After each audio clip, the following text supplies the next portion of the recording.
LGBT ini emang suatu kegiatan yang menyimpang.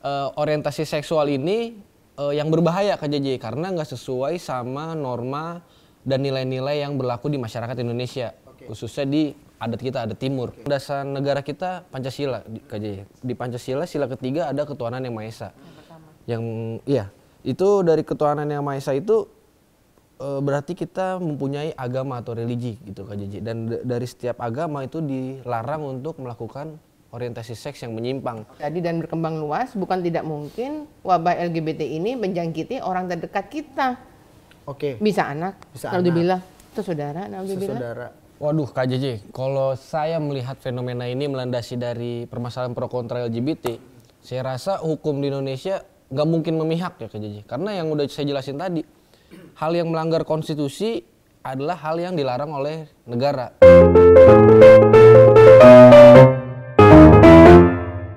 Hai Pinusian, selamat datang di Kedai Pinter, satu-satunya program edukasi seksual, kolaborasi antara Pinusi.com dan juga Perempuan Sadar Vagina, mengangkat hal-hal tabu menjadi ilmu. Apalagi kalau bukan Kedai Pinter, Pinusi teredukasi. Aduh, senang banget. Ini episode yang luar biasa. Selalu aja ada tema seperti ini karena mereka itu ada di sekeliling kita. Langsung ngelihat ke Bu Dokter nih. Bu Dokter senyum-senyum, ya banyak banget yang konsul sama PSP nih tentang ini gitu ya.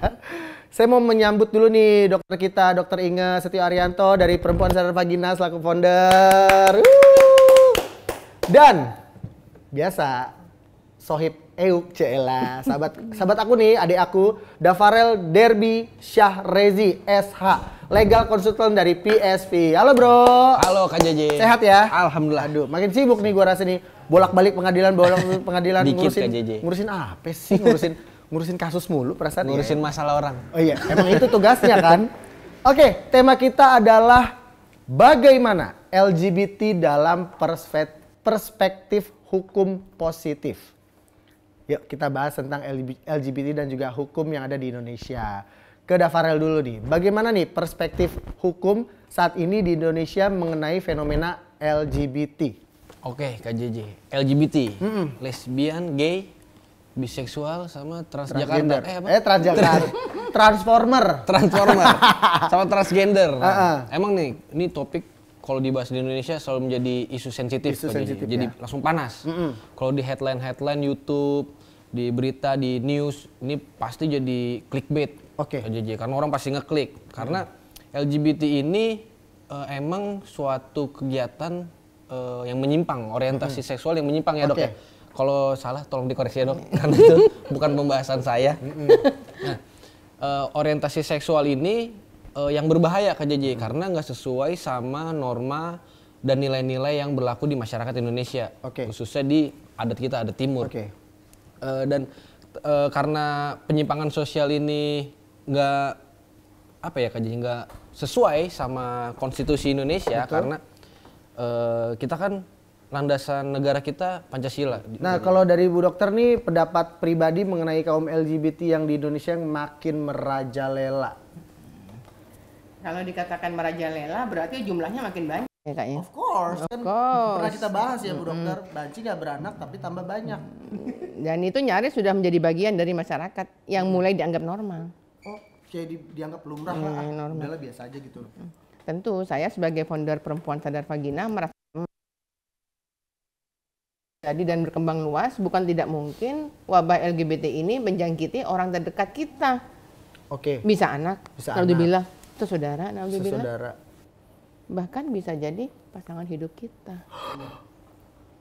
Oh my god. Jangan sampai ya. Kapan-kapan kita undang Bu Martini. Kenapa sekarang banyak pasangan laki-laki, suami orang itu kok dia mulai di usia 45 tahun ke atas itu dia jadi selingkuhnya melaki juga. Aduh, kenapa Ibu Martini itunya selingkuh mulu sih? Kan dunianya gitu, dunianya. Kok aku diundang tentang perselingkuhan mulu sih, nggak ada topik lain gitu. Oke, Dafarel, banyak di antara masyarakat yang merasa pro terhadap kaum lagi bete nih. Aku bilang lagi bete. Dan mereka bahwa masyarakat harus mengkampanyekan prinsip non-diskriminasi. Menurut kamu nih, jika melihat fenomena ini, apakah ada kemungkinan hukum di Indonesia memihak dan melindungi kaum LGBT? Waduh Kak JJ, kalau saya melihat fenomena ini melandasi dari permasalahan pro kontra LGBT, saya rasa hukum di Indonesia nggak mungkin memihak ya Kak JJ. Karena yang udah saya jelasin tadi, hal yang melanggar konstitusi adalah hal yang dilarang oleh negara. Saya pernah nanya Kak JJ, kalau ke tentara nih Dok, kalau misalnya sekarang kan negara kita nggak lagi perang, nah tentara tuh merangin apa sih? Gitu. Nah, terus tentaranya jawab, bapaknya ini dia bilang kita memerangi musuh yang berlawanan dengan landasan negara, berlawanan dengan Pancasila. Oke, salah satunya Ya, LGBT. KJJ yang bilang ya. kan nanya. Orang nanya. Nah itu nggak diperbolehkan KJJ. Oke. Karena ya itu melanggar norma kesusilaan, melanggar norma agama.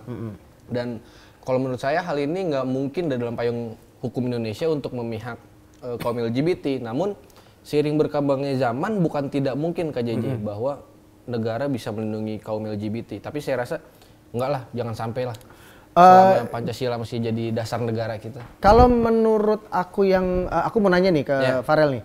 Bukan maksudnya melindungi si LGBT-nya, tapi melindungi orangnya dari hak asasi manusianya. Mungkin mereka tetap dapat perlindungan dari kepolisian, mereka mengadu, misalkan mereka dianiaya, mereka tetap bisa mengadu. Dan itu seperti itu bisa dilindungi walaupun mereka tampilannya misalkan transgender atau bencong atau apa gitu. Itu tetap seperti itu, bukannya melegalkan si orientasinya, melegalkan orientasi LGBT-nya itu kan. Karena setiap manusia itu sedari dia lahir sampai dia mati itu punya hak aja.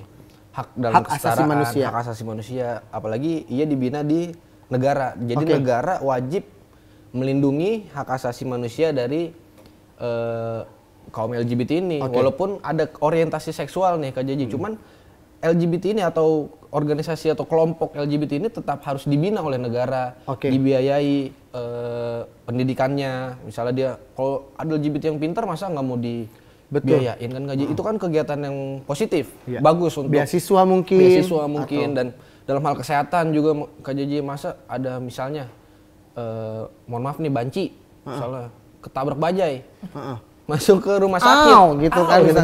Masuk ke rumah sakit, masa rumah sakit nggak boleh menerima dia berobat apa gimana, terus nggak bisa pakai BPJS ya kan? Jangan juga kan, kasihan ya. Karena ya dia tanggungan negara juga Kak Geji. Mereka tetap bayar pajak kok, mereka tetap orang Indonesia, warga negara Indonesia, cuman hanya orientasi seksualnya aja yang menyimpang. Jadi yang tidak dilindungi adalah seperti ini mungkin ya, pernikahan sama jenisnya nggak boleh. Iya, itu yang kayak gitu yang tidak dilegalisasi. Itu. Ya, oke. Bu Dokter, apabila LGBT dilindungi oleh hukum di Indonesia, tentunya hal ini bisa menyebabkan banyak akibat. Salah satunya adalah menurunnya angka kelahiran. Menurut Bu Dokter nih pribadi bagaimana apabila fenomena ini benar-benar terjadi? Benar-benar angka kelahiran tuh kayak di Jepang tuh Bu Dokter kan resisi seksual kan? Oke, kita ini dulu ya. Kita samakan dulu ya persepsi kita ya. Bahwa ini kita untuk isu kemanusiaannya LGBT itu sama kayak kita ya, sama manusia ya. Kita sama manusia negara ya. Yang kita nggak setuju adalah orientasi seksualnya ya. Clear ya, udah gitu. Karena itu berkaitan dengan yang pertanyaannya Kak JJ. Karena orientasi seksualnya itu memang menyimpang, kita semua tahu bahwa di muka bumi itu udah ditugaskan manusia itu sebagai pemimpin. Apabila kelahiran itu menurun, kan kalau LGBT, lagi BT ini, perempuan-perempuan ini bagaimana caranya terjadi konsepsi? Laki-laki sama laki-laki bagaimana cara konsepsi? Terjadi konsepsi kan nggak mungkin. Jadi ya pasti mau nggak mau, suka nggak suka, perlahan-lahan jumlah pemimpin di muka bumi makin berkurang. Maka akan musnah peradaban di muka bumi ini. Itu di luar kemusnahan yang juga disebabkan karena memang laki sama laki nggak mungkin. Tapi sebelum itu, kemusnahan itu bisa juga disebabkan karena penyakit. Ya nggak Kak J, yang kita lihat Kak J, LGBT, ya ada mungkin kita lihat apa selebritis di luar negeri LGBT dia sampai tua dia LGBT nggak apa-apa ya, tapi itu kan hanya contoh kecil. yang dikampanyekan di film-film itu LGBT bisa hidup bahagia, itu kan film, sutradaranya manusia. Dan pasti ada keberpihakan namanya manusia itu. Tapi di kehidupan nyata ya nggak mungkin yang namanya LGBT kalau menikah itu ya pasti nggak usah nunggu waktu lama, sakit. Tetap banyak ada hal negatifnya. Ini hal-hal negatifnya ya. Oke.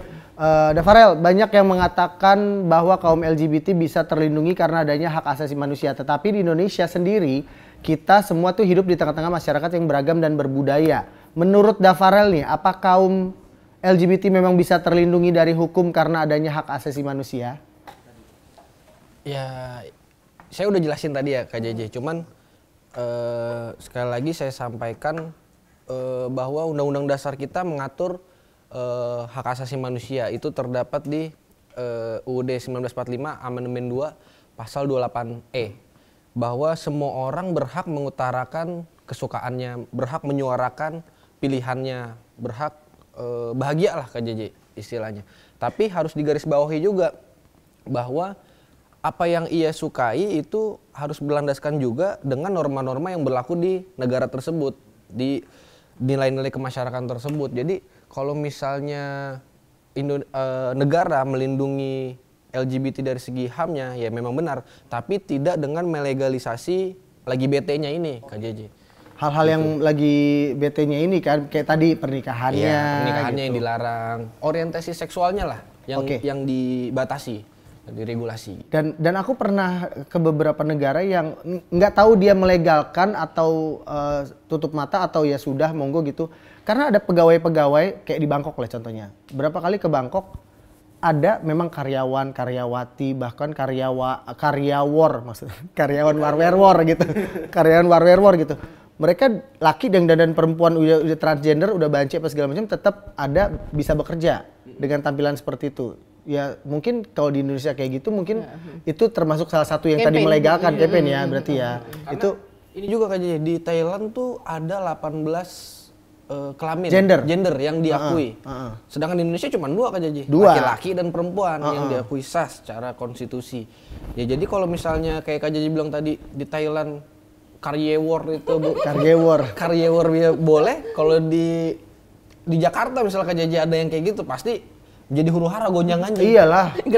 Ibarat kata udah heboh tiba-tiba heboh pasti di supermarket itu dandan pakai gaun seujung tombak ya kan. Iya, ribet amat lu pada nyinyir. Tapi ya semoga nggak ke situnya ya kalau dilindunginya ya. Lebih ke hak asasi manusianya ya. Iya, yang dilindunginya. Oke. Menurut Bu Dokter, apa yang harus dilakukan orang tua di luar sana agar anak-anak mereka bisa terhindar dan tidak tercemplung ke kaum LGBT? Yang pasti, ayo orang tua main dulu ke channel YouTube Kedai Pintar Pinusi.com. Karena di situ kita udah bahas loh panjang lebar mengenai bahaya LGBT, penyebabnya, bagaimana cara orang tua dan lingkungan sekitar untuk waspada dan antisipasi akan gencarnya kampanye LGBT agar mendapatkan ruang yang sama di muka bumi. Kampanyenya itu gencar. Dan teman-teman Pinusian bisa juga main-main ke Dinas Pemberdayaan Perempuan DKI karena di sana PSP Remaja membagikan edukasi seksual, diantaranya tentang LGBT. Jadi ke PSV bisa lewat Instagram, bisa lewat YouTube kita nih Kedai Pinter, bisa juga konsultasi langsung gitu, atau ikut seminar-seminar bersama PSV ya, dokter ya. Oke. Lanjut, menurut Dafarel, apa langkah hukum yang tepat untuk dilakukan saat ini juga untuk memberantas kaum LGBT? Waduh. Ini dari kacamata saya ya. Nggak apa-apa. Ya, menurut saya langkah hukum yang tepat untuk dilakukan dalam memberantas kaum LGBT ini adalah membuat sebuah regulasi khusus Kak JJ secara tegas, akurat, dan responsif. Maksudnya adalah undang-undang LGBT ini belum di hukum Indonesia ini belum dipastikan secara Kak JJ, secara gambiang gitu ya. Masih ada kekosongan hukum di dalam undang-undang yang mengatur tentang LGBT ini. Yang diatur itu di dalam kitab undang-undang hukum pidana itu hanya homoseksual atau lesbian, yang laki-laki dengan laki-laki, perempuan dengan perempuan. Cuman kan seiring berjalannya waktu makin banyak fantasi seks ya dok ya. Saya pernah lihat dokter Inge memberikan informasi itu makin menyimpang orientasi seksualnya, makin aneh. Nah ini menurut saya hal yang harus dilakukan oleh hukum Indonesia untuk mengatasi dan mengendalikan adanya LGBT ini. Dan juga selain itu peran pemerintah ini juga amat sangat dibutuhkan Kak JJ. Dalam hal lain selain membuat regulasi hukum terkait yang mengatur tentang LGBT ini, pemerintah juga harus melakukan penyuluhan, misal dari pemerintah daerah terkait atau pemerintah pusat, dan juga didukung dengan instansi terkait atau organisasi terkait tentang penyuluhan bahayanya LGBT ini, baik untuk kesehatan si kaum LGBT-nya dari segi kesehatan mereka sendiri dan juga lingkungan lain, masyarakat lain. Gitu sih Kak JJ. Gitu. Terus Bu Dokter, apa yang harus dilakukan oleh sekolah agar bisa mencegah pertumbuhan kaum LGBT di lingkungan sekolah? Yang pertama, sekolah-sekolah itu bisa bermitra dengan GO atau NGO seperti Perempuan Sadar Vagina dan PSP Remaja. Saat ini memang di Provinsi DKI Jakarta, Dinas Pendidikan itu Kak JJ ini sekarang sedang bermitra ya. Iya. Kak Farel untuk memberikan edukasi seksual ke sekolah-sekolah tentang seks, gender, LGBT dan perilaku seks. Dan banyak lagi insight-nya intinya. Karena memang bicara masalah edukasi seksual, itu bukan cuma butuh knowledge, tapi juga butuh keterampilan. Berkomunikasi dengan para remaja, karena itulah PSV ini ada PSV remaja. Di mana para insighternya adalah Gen Z, ya diantaranya ya ada Kak Farel. Lebih masuk ya. Sehingga bahasa-bahasanya relate. Yang kedua, sekolah punya beberapa agen PSV remaja di sekolah-sekolah, di mana nanti secara periodik para agen ini akan ada pertemuan dengan para narasumber PSV Remaja. Narasumber PSV Remaja ada Dr. Diasmara, ada Dr. Inge Satyo, ada Dr. Ayu, ada Dr. Muda Faujan, ada Adinda Divano, co-founder PSV, dan ada Kak Dafarel sebagai konsultan legal di PSV. Di sana kita akan membahas berbagai macam topik yang berkaitan dengan seksualitas, khususnya LGBT, dan menyampaikan permasalahan atau pertanyaan yang ditanyakan oleh teman-temannya. Jadi mereka temannya nanya bisa ditanyakan lagi ke kita. Selanjutnya yang terakhir, guru BK juga secara periodik bisa sharing dan berbagi cerita dengan para konselor di PSV Remaja. Oke, tadi kan kita kan emang lagi ngebahas LGBT dan juga hukum. Kalau setahu aku menurut pendengaran aku, penglihatan aku dan perkenalan aku dengan kaum-kaum LGBT ini, aku taunya itu di Indonesia memang ada payungnya. Payungnya maksudnya itu organisasi. Itu ada Mami Yuli. Mami Yuli itu selaku ketua waria se-Indonesia. Beliau itu yang sering ketemu sama presiden misalkan atau MPR DPR. Dia itu yang sering melindungi misalkan kalau ada yang kena KDRT atau ada yang dilecehin, kaum-kaum LGBT, dia yang maju seperti itu. Nah, menurut Dafarel, adanya si payung ini yang dikepalai oleh Mami Yuli ini, itu dampaknya baguskah atau memang tidak perlukah atau memang harus ada sebuah organisasi yang melindungi orang-orang seperti itu, tapi melindungi orangnya ya, bukan melindungi atau melegalkan si LGBT-nya gitu. Kalau menurut saya justru bagus ya Kak JJ. Kenapa? Karena kalau misalnya organisasi ini terkontrol, baik dari perorangan komunitasnya atau dikontrol pula dari pemerintahannya, mungkin hal ini bisa menyebabkan sebuah hal yang positif. Justru bukan sebaliknya. Tetapi ya seperti itu misalnya dalam hal ini tadi organisasi waria ya Kak JJ. Aku lupa namanya apa, cuman dia kepalanya itu Mami Yuli se-Indonesia. Se-Indonesia. Nah misalnya waria ini hanya berbentuk misalnya memakai cross dresser gitu ya Kak JJ, misalnya laki-laki jadi perempuan, seperti itu ya memang itu kan diperbolehkan Kak JJ, nggak masalah kan, yang dipermasalahkan itu hanya orientasi seksnya aja. Dan semisalnya ada organisasi ini yang mengaitkan instansi lain baik dari pemerintahan atau hal yang lain, itu justru lebih bagus Kak JJ. Bahkan menurut saya juga harus dalam segi medis Kak JJ, dalam arti misalnya cek kesehatannya. Cek kesehatannya. Jadi jangan hanya cuman dari segi hukumnya, tapi dari segi medisnya juga harus dicek Kak JJ. Oke, setahu aku sih dia juga kayak memberikan keterampilan untuk para apalagi waria-waria yang udah berumur Bu Dokter. Jadi dilatih menjahit, dilatih mungkin kecantikan, salon apa segala macam kayak gitu sih. Kalau positif ya, positif lah intinya. Dan bahkan dengan adanya organisasi itu kita lebih mudah untuk tracking dan lebih mudah menyampaikan pesan-pesan dari pemerintah. Dan bukan hal yang mustahil dengan adanya organisasi itu bisa berkurang loh anggotanya, bisa disadarkan ya main. Jadi berubah, jadi lebih baik ya Bu kan, Dokter. Karena istilahnya pesan-pesan dari pemerintah kan pasti semuanya positif. Nah kalau nggak ada organisasi kan pemerintah nggak bisa monitor, nggak bisa ngasih edukasi kepada mereka. Wah seru banget nih kalau ngomongin masalah LGBT ya. Kayaknya aku punya ide buat Dafarel kulik lagi nanti ke depannya sama Bu Dokter juga. Karena kemarin kan viral nih. Ivan Gunawan ditegur KPI karena dibilangnya berpenampilan seperti layaknya LGBT apa sih, karena dia pakai mahkota dengan pakai heels apa segala macam. Itu bisa nggak sih nextnya kita bahas kayak gitu juga ya. Jadi jangan kemana-mana.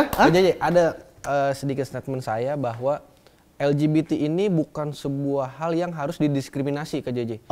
Tapi justru harus kita bantu, harus kita rangkul, kita sadarkan bahwa apa yang dilakukan penyimpangan dari orientasi seksual ini salah. Jadi bukan justru kita menjauhi, membuat LGBT ini jadi suatu hal yang momok seperti gitu. Momok gitu. Jadi hal yang dianggap yang membahayakan memang Kak JJ seperti yang dijelaskan oleh Dokter Inga. Cuman mereka tetap manusia. Mereka punya hak asasi manusia apalagi di Indonesia dan didukung oleh pemerintah selaku warga negaranya.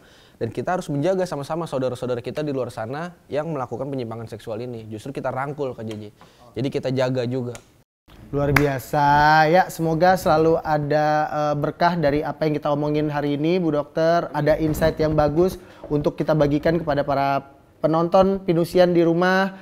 Kita bisa bahas apapun itu di episode mendatang. Jadi kalau mau dibahas apapun bisa tulis di kolom komentar. Dari Bu Dokter ada lagi?